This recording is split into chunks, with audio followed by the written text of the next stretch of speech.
Oh man, sometimes you hear a rock and roll story and it's so good, it's so fantastic, so out there, you feel like it has to be scripted or just made up altogether. Well, today's story seems too good to be true, but I'm telling you, it's 100% accurate.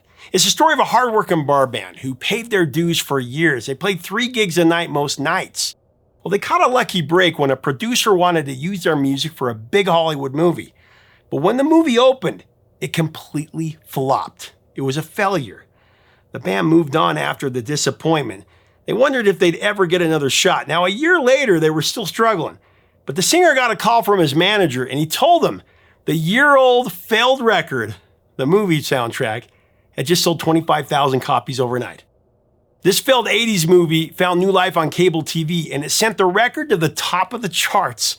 Coming up next, an interview with the singer on this miraculous story. You gotta see it to believe it. Next on Professor of Rock. Hey music junkies, Professor of Rock, always here to celebrate the greatest artists and the greatest songs of all time. You know, if you work through your personal problems, your joys, your sorrows through music, you're gonna dig this channel. Make sure that you subscribe below right now so that you don't miss an episode. Also make sure to become a part of our Patreon channel. We just released an insider video you're really going to want to see on our long trailer of our Professor of Rock Live. Anyway, I'm excited to bring you another episode from our series, Bottle Lightning. This is where the impossible becomes possible when it seems like overnight a song or an artist takes over the planet for a time with that magical lightning in a bottle sound. And today we have one of the hardest working rockers of the 80s, talking about John Cafferty, leader of the Beaver Band, on his 1984 number 7 hit, On the Darkside, from the Eddie and the Cruisers soundtrack.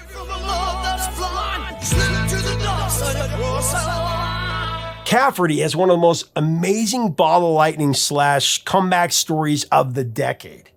After recording a double-sided 45 independently, that actually sold 10,000 copies on its own, John Cafferty and his band Beaver, which actually they got their name from a paint can, they're ready to take their music to the next level. And that's when longtime fan Kenny Vance, a notable producer who was once a member of Jay and the Americans, he recommended them for a movie being made out of the novel Eddie and the Cruisers.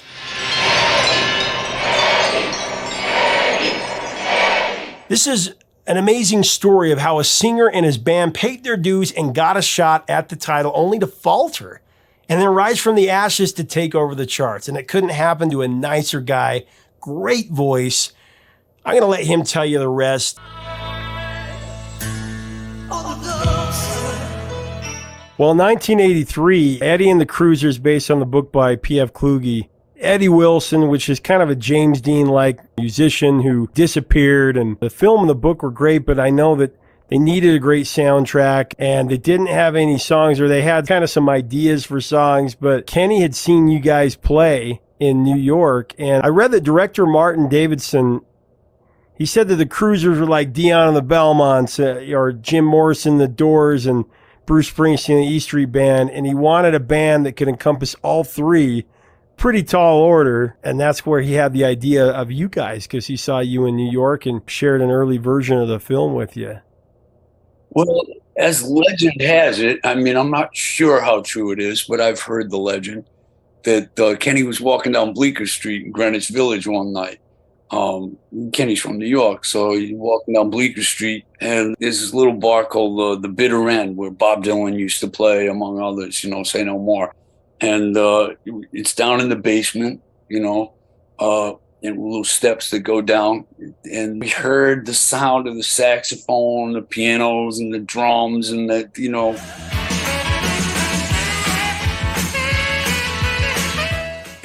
heard the sound of like the 50s and 60s coming out of there, only it was different. It was like we were playing it like we weren't playing it like oldies music. We were swinging from the heels, He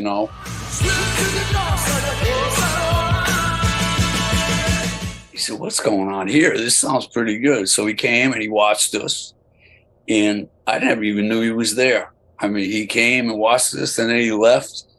But I know he left with a smile on his face because, about a year later, he called us up and said he had a movie script called Eddie and the Cruisers, and they were looking for some music, and they thought that we might have the goods, and they were also looking for a sax player to be in the movie, and wanted to know if Tunes would be interested.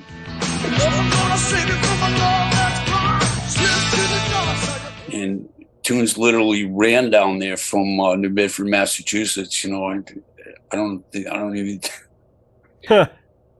think he wore out his sneakers trying to get there, but yeah.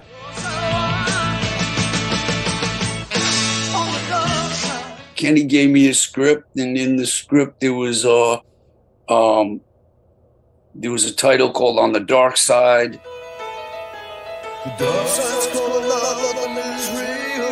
They said it started out with a classical piano and went into a classic rock guitar riff.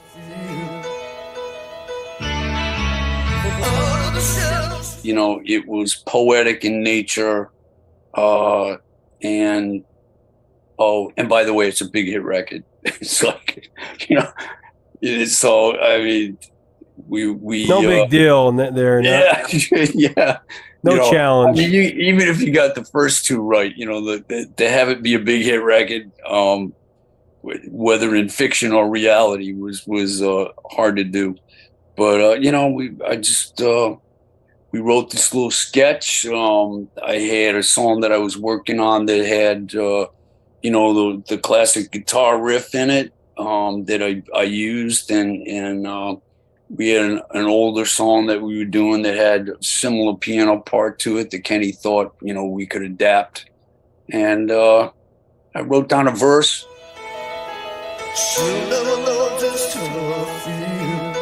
And when we went in to record it, I never had a second verse. Southside Johnny came with me, and I said, John, I only got one verse. He said, yeah, all right.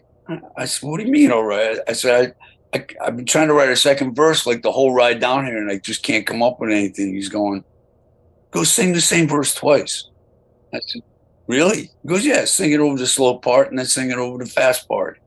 I said, can I do that? He goes, it's a movie. Yeah, you can do anything you want. So we never thought we were making a single. We thought we were recording a song for a scene in the movie. And, it became the biggest hit we ever had.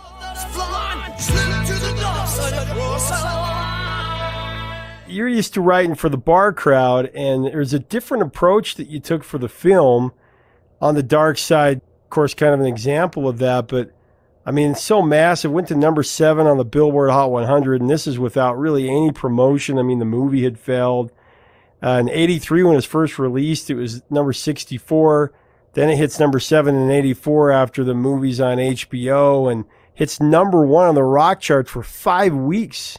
Pushed the soundtrack album to, I think at last count, it was like quadruple platinum and 4 times platinum.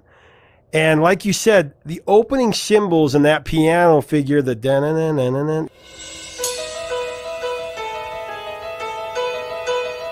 It's one thing to write something that kind of grabs you from the beginning, but something that's so haunting.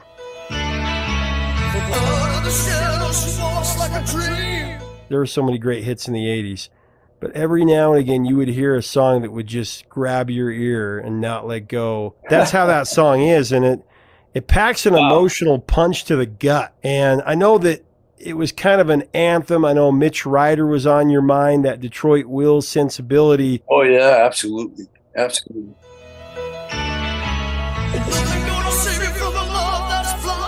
But a haunting Mitch Ryder for sure.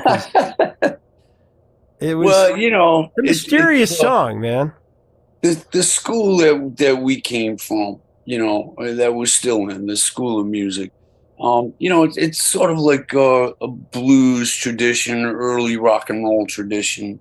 And, the way that we all learned in that tradition was, you listen to the guy who comes before you, and you learn from him and you put your own spin on it. And then the guy who's next in line listens to what you did. And if you leave enough, breadcrumbs, that he can go right through you and find what influenced you, and then find what influenced the person before that. So an example of that would be like Eric Clapton playing the guitar. Eric Clapton, incredible blues guitar player.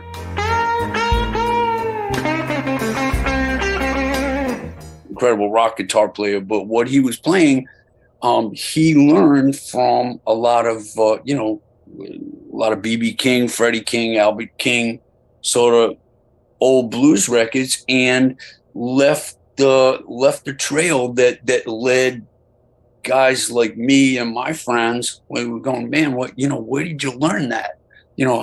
And he sort of led a path to those great old blues records,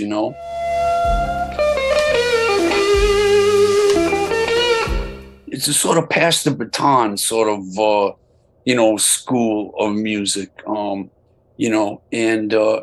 so we always wore our influences on our sleeves. I mean, we always, as a way of paying tribute to our heroes and our tribute to the music that inspired us. And also as a way of, passing that baton. So, I mean, you can hear our records and you can hear our influences, hopefully. And, we feel a part of that whole music tradition.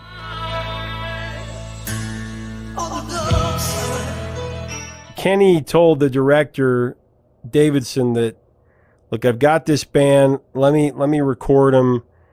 I read that he played On the Darkside for him in the parking lot before your gig. Could be. Yeah, I don't know. Could be. Sounds about right. Davidson came in and saw you live right after, and he's like, yeah, that's it. That's exactly it.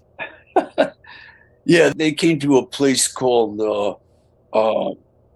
Pawcatuck, Rhode Island, which is over by Westerly. It's right on the Connecticut border. And, great summer crowd, and, it's just, a typical Saturday night for our band, we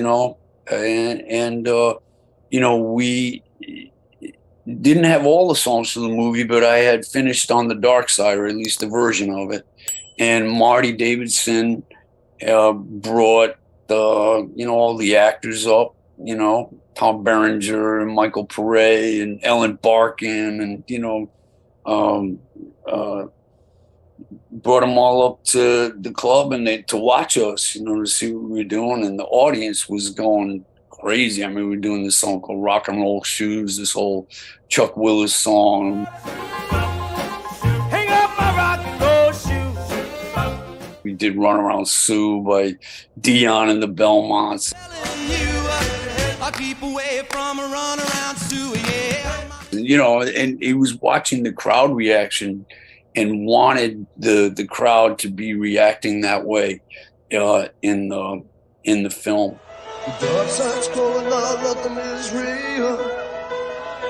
The place that it was filmed, where they filmed Eddie and the Cruisers, was down in a place called Summers Point, New Jersey, at a place called Tony Mart's. And this coming weekend, we're actually going down and playing Summers Point, New Jersey, right on the beach. And for the guy's son who owned Tony Mart's, Eddie and the Cruisers. So we're actually going back down there to full do that circle, man. Atlantic City too, on the boardwalk. So it's gonna be great.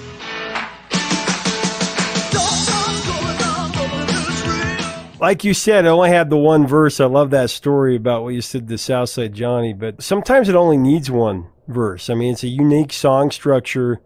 Pure jukebox poetry is what I call it, man. I like that.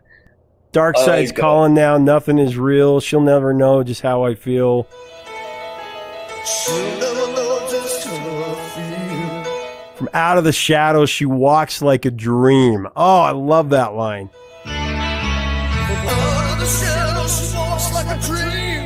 Makes me feel crazy, makes me feel so mean. I mean, that's a heart-wrenching song about unrequited love, man, if there ever was one.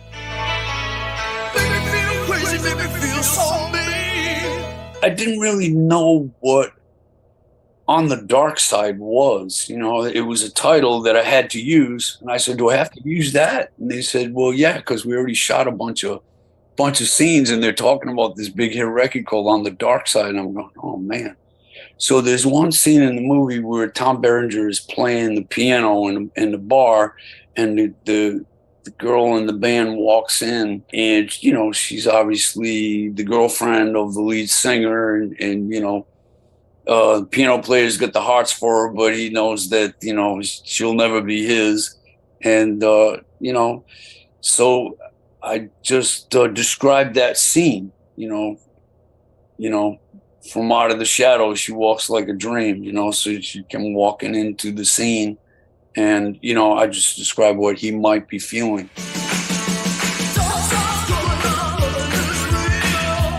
And it's so interesting because the movie got released, kind of died at the box office. They pulled it out of theaters after like a month, September 83. They kind of released it at the wrong time because all the kids had gone back to school. It was kind of the audience that they were looking for. Summertime would have been a great release, or even late spring. But then it resurfaces on HBO, and that's where I saw it. As a kid, we had just gotten cable TV. And the mystique of James Dean, the whole, this guy disappears, he was a rocker. And all of a sudden it becomes a hit. On the Darkside was the #1 song in the country. You are the embodiment of what happened with that. You know, it was a bunch of kids home from school in the summertime, just got cable television. It was a novelty, which meant they turned it on and they watched everything that was on, and they watched it 15 times, you know, and, you know, they turned it on, and here comes this guy with a leather jacket and a guitar and a 57 Chevy and a rock and roll band. And they said, "Hey, man, this is pretty good." And they watched it so much that it was almost like they were listening to an album when they watched that movie over and over again. And you know, it just sold 1 million records in about a month. It was crazy.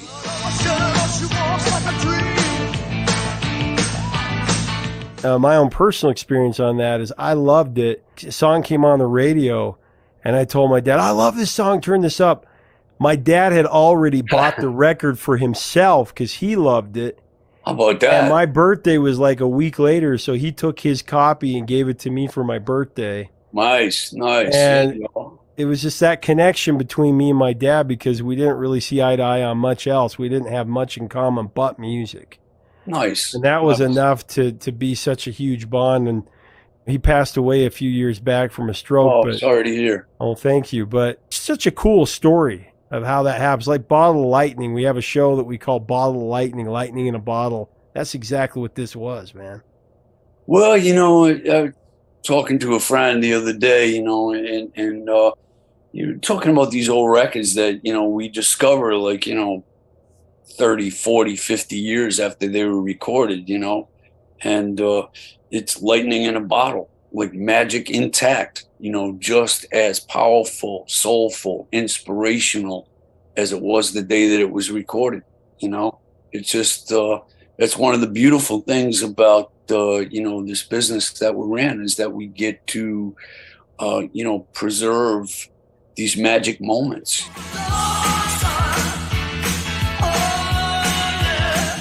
Did you ever hear Corey Taylor of Slipknot's cover of On the Darkside? I did. Man, he did a great job. What did you think of that? I was like, I was so impressed. A different generation of guys, and, you know, coming from, you know, different musical background. You know, what those guys do is more theatrical than what we do, you know, with their band, Slipknot.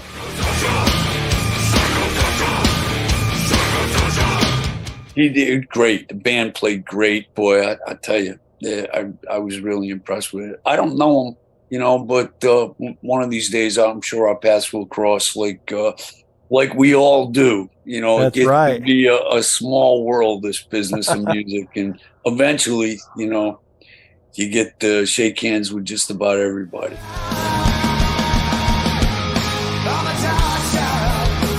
What are your thoughts on the Dark Side all these years later? Very grateful for, you know, that it was able to get out there and sort of, open some doors for us, shed a light onto the band that created this music behind the scenes, and open doors for us to have an opportunity to make records of our own that weren't associated with films. And it made the roller coaster ride a little bit higher, a little faster, and a little bit more exciting for us.